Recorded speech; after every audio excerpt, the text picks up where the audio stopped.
In the spring of 1829, a tenant farmer working the fields near the Delaware-Maryland border made a discovery that would tear open the veil on one of America's most chilling and brutal criminal enterprises. His plow horse suddenly stumbled, its legs sinking deep into the earth, where the soil gave way unnaturally. Curious, the farmer began to dig, his tools soon striking against something solid and unyielding. It was a large, hastily constructed wooden chest, buried just beneath the surface of what was supposed to be empty farmland. Forcing the lid open, he was met with a sight that would haunt him for the rest of his days. The skeletal remains of a man, the bones yellowed with age, the skull crushed and showing clear, unmistakable signs of violent trauma. This grim find was not an isolated incident but merely the first thread pulled from a monstrous tapestry. Over the following weeks, authorities, now alerted and swarming the property, would uncover the bodies of at least 7 people, including 3 young children. All were victims of a woman whose name had already become a whispered terror throughout the Delmarva Peninsula, Martha Patty Cannon. For nearly 2 decades, Cannon had operated what historians now call the Reverse Underground Railroad, a vicious network that specialized in kidnapping free African Americans and fugitive slaves to sell them back into the brutal bondage of the Deep South. But her evil was not confined to trafficking. Court records and witness testimonies would reveal Cannon as a prolific serial killer who murdered rival slave traders, potential witnesses, and even innocent children when they became inconvenient or threatened her lucrative operations. Court records from Sussex County, Delaware, show she was formally indicted for 4 murders, though witnesses and her own alleged confessions claimed the true number of her victims exceeded 20. Before we continue with the story of Patty Cannon and her reign of terror along the Mason-Dixon line, I want to hear from you. What state or city are you listening from? The reach of Cannon's criminal network extended far beyond her Delaware stronghold, touching communities from Philadelphia to the Mississippi Delta. Leave a comment and let me know where you're hearing this story. Don't forget to subscribe and hit that notification bell.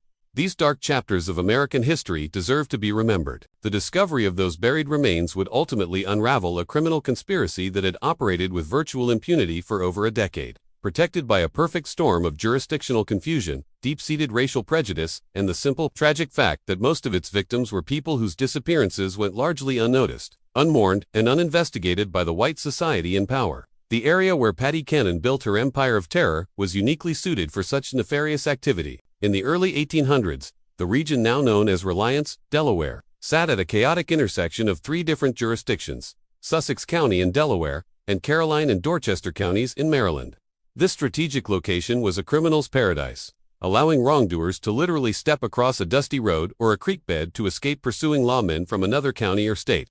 The spot was so remote and lawless that locals called it Johnson's Crossroads, named for the tavern that would become the headquarters of the most notorious kidnapping ring in American history. The landscape itself seemed designed for concealment and evil. Dense, shadowy forests of pine and oak stretched for unbroken miles, interrupted only by treacherous mosquito-infested marshlands and small, isolated clearings, where lonely farmsteads dotted the countryside. The Nanticoke River wound its silent way through the region, providing secluded waterways that could transport captives under the perfect cover of darkness. Roads were little more than muddy cart paths, often impassable in bad weather, and the nearest substantial towns were days away by horseback. For someone like Patty Cannon, seeking to operate far outside the bounds of law and morality, it was an ideal location. Martha Cannon, called Patty by those who knew her and feared her, had arrived in this contested borderland sometime around the 1790s. Court records suggest she was born around 1760, possibly under the name Lucretia Patty Hanley, though she kept her origins deliberately vague and shrouded in mystery. Some accounts place her birth in Canada, with immigration to Delaware as a teenager. What is documented is her marriage to Jesse Cannon, a local farmer who owned property that strategically straddled the state line. Together, they had at least one daughter and lived what appeared, on the surface, to be an unremarkable rural life. Jesse Cannon was described by the few neighbors they had as a quiet, reclusive man who kept to himself, working his small farm and raising tobacco and corn like dozens of other settlers in the region. The Cannon homestead sat on a modest plot that literally straddled the Delaware-Maryland border, a geographical detail that would prove crucial to Patty's later criminal activities. The house itself was a simple 2-story structure built in the common style of the period, with thick wooden walls and small, mean windows. What neighbors didn't know what they couldn't have imagined was that this seemingly ordinary home would soon be outfitted with secret rooms, hidden compartments, and underground cells specifically designed to conceal kidnapped human beings. But beneath this veneer of rustic normalcy festered something far darker. The early 1800s marked a crucial and violent period in the evolution of American slavery. When Congress banned the importation of enslaved people from Africa in 1808, the demand for human labor in the rapidly expanding cotton fields of Alabama, Mississippi, and Georgia created an explosively lucrative domestic market. A healthy adult slave who might have cost $300 before the ban now sold for over $1,000 in the Deep South, a massive sum of money. This price surge created powerful, grotesque incentives for criminals willing to traffic in human misery. The Delmarva Peninsula was particularly vulnerable to these human predators. Following the Revolutionary War, many enslaved people in the Upper South had been freed by their owners, either through gradual emancipation laws or individual acts of manumission. Consequently, Maryland and Delaware had substantial populations of free African Americans who worked as laborers, artisans, and small farmers. These communities, while legally free, lived in a state of constant, low-grade terror. They had no powerful protectors, limited legal recourse, and their disappearances often went unreported or were met with indifference by white authorities who viewed them as less than fully human. Their freedom papers could be stolen or destroyed, rendering them instantly slave in the eyes of any corrupt official or opportunistic kidnapper. Into this environment of vulnerability and profit stepped Patty Cannon, a woman who would prove that evil recognizes no gender boundaries. Contemporary accounts describe her as a large, physically imposing woman, possessing unusual and intimidating strength for her gender. She stood nearly 6 feet tall in an era when most women barely reached 5 feet, and she carried herself with a commanding, fearsome presence. Her voice was reportedly deep and booming, and she had a well-earned reputation for violent, explosive outbursts when crossed. Her husband, Jesse, died under mysterious circumstances around 1826. Many later claimed she had poisoned him, a theory that seems entirely plausible given her later actions, leaving her a widow with complete control over the strategically vital family property. By this time, she had already begun forming the criminal connections that would make her name synonymous with terror throughout the region. Local law enforcement was virtually non-existent in the rural border region, and what little authority existed was often corrupt, complicit, or simply overwhelmed by the scale and brutality of the criminal activity. The transformation of Patty Cannon from frontier widow to criminal mastermind was catalyzed by her daughter's marriages, a pattern that would define the next 2 decades of horror. Both of the young women's husbands were deeply involved in the trade of slave kidnapping. Her first son-in-law, Henry Brereton, or Brighton, was a blacksmith by trade who supplemented his income by capturing free African Americans for sale in the South. In 1811, Brereton was arrested and imprisoned in Georgetown, Delaware, for kidnapping, but he managed a dramatic escape from jail that same year, likely with outside help. Brereton's criminal activities had been well known locally long before his arrest. His work as a blacksmith provided perfect cover, giving him legitimate reasons to travel throughout the region, visiting farms and settlements to shoe horses and repair tools. This mobility allowed him to identify potential victims, noting which families had teenage children or young adults who might fetch high prices in the southern markets. His methods relied on deception, overwhelming force, and the isolated nature of rural life to capture his victims, often luring them with false promises of employment. It was after his escape that the first documented murder connected to the Cannon family occurred. Brereton, working with Patty Cannon and another criminal named Joseph Griffith, ambushed a slave trader known only as Rigdal or Ridget at Cannon's property. The plan was simple, brutal, and effective. Ply the victim with alcohol, rob him of his money and the slaves he was transporting, and then eliminate the witness. Court records show that Rigdal was shot and killed during the robbery. Brereton and Griffith were eventually captured and hanged on April 13, 1813. But Patty Cannon, displaying a knack for evading justice that would serve her for years, escaped prosecution. The execution of her daughter's first husband did not deter Cannon. It educated her. The lesson she drew was not that crime didn't pay, but that it required better organization, more careful planning, and greater ruthlessness to avoid detection. When her daughter remarried, this time to a man named Joseph Johnson, Cannon gained a partner who would prove far more valuable and ambitious. Johnson wasn't just another thuggish kidnapper. He was a businessman who understood the logistics of human trafficking on a regional scale. He had connections throughout the South, experience in transportation, and the capital necessary to expand their operations beyond simple, opportunistic crimes. Johnson brought to the partnership a crucial asset, a tavern located precisely on the Delaware-Maryland state line. This establishment, which became known as Joe Johnson's Tavern, was positioned so strategically that different rooms literally sat in different states. This allowed them to move between jurisdictions instantly to confuse pursuing authorities. If Delaware lawmen arrived with warrants, suspects and captives could simply be shuffled into the Maryland portion of the building, claiming immunity from Delaware's reach. The tavern was the perfect front. It was a legitimate business that explained the constant flow of travelers and wagons. It functioned as a holding facility for captives, with specially constructed hidden rooms, cellars, and tunnels designed to conceal human cargo. and it served as a secure meeting place for the growing network of criminals, thieves, and killers who worked for them. The gang that assembled around Cannon and Johnson was diverse and strategically assembled. It included white criminals like Henry Carr, mixed-race decoys such as John Purnell, who used multiple aliases, and even enslaved individuals, like a young boy named Cyrus James, who were forced to participate in capturing others. This multiracial composition was intentional. African American gang members could approach potential victims without immediately raising suspicions, while white members handled negotiations and sales with white buyers in the Deep South. As the 1820s progressed, the scope of their operation expanded dramatically. Their network stretched from Pennsylvania to Louisiana. Mayor Joseph Watson of Philadelphia, a Quaker deeply committed to protecting free African Americans, began meticulously tracking the disappearances of citizens from his city. Tracing a terrifying pattern back to the Delmarva Peninsula, Watson's investigations revealed the horrifying scale. In 1825 alone, he documented dozens of kidnappings connected to the Cannon-Johnson gang.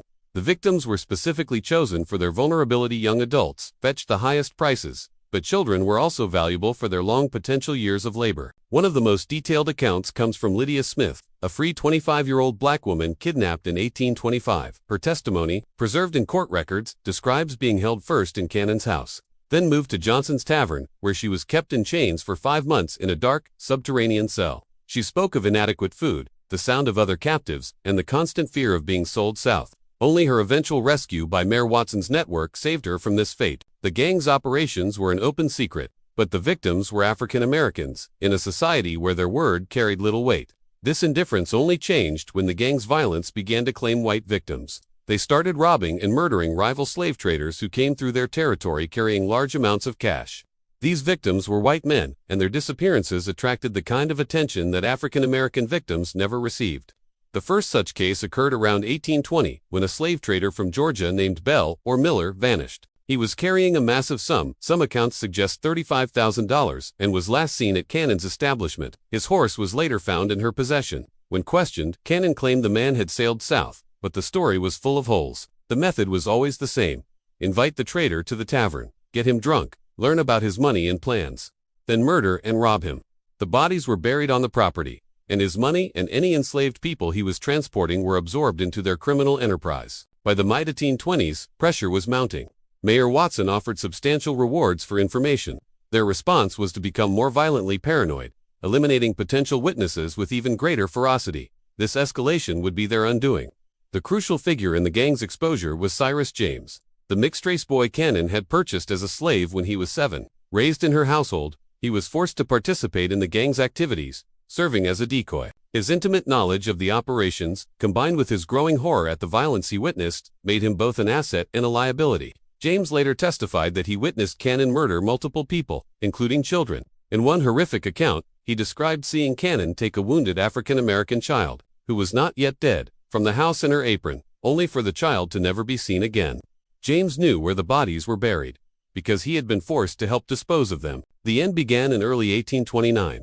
A tenant farmer, plowing a low-lying field on land owned by Cannon, watched his horse stumble into a shallow grave. Inside a wooden chest, he found human bones later identified as the missing Georgia slave trader. This triggered a systematic search. On April 3, 1829, Cyrus James was captured in Delaware. Faced with execution, he made a fateful decision. He would talk. His testimony to a justice of the peace was devastating. He detailed murders, described the gang's methods, and led authorities to burial sites. Following his directions, they excavated the Cannon property. In a garden, they found the body of a young mixed-race child Cannon had killed. They found 2 more wooden boxes containing bones, one of another child he had seen Cannon beat to death with a piece of wood, and another of an adult the gang believed had property. As news spread, other witnesses found the courage to come forward.